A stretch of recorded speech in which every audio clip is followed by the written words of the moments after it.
La tristesse de la pensée est un dilemme auquel les penseurs, les intellectuels et les personnes plus réfléchies doivent souvent faire face. Cela semble provenir de 3 niveaux différents de mélancolie. Tout d'abord, nous sommes obsédés par des questions impossibles auxquelles nous ne pouvons pas répondre, ce qui nous plonge dans une profonde frustration.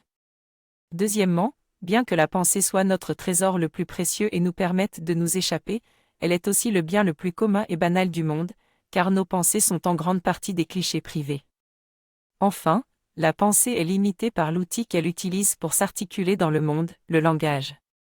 Bien qu'il soit précis et original, il ne peut jamais transmettre exactement la pensée.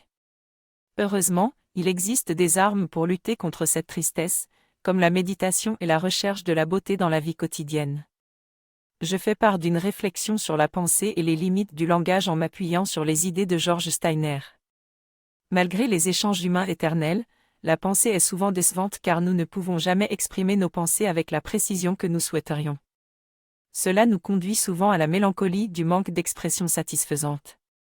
Toutefois, même si la pensée ne peut être parfaitement précise, il ne faut pas abandonner la capacité de penser et de s'exprimer à l'aide du langage, qui est notre principale arme contre la tristesse de l'existence.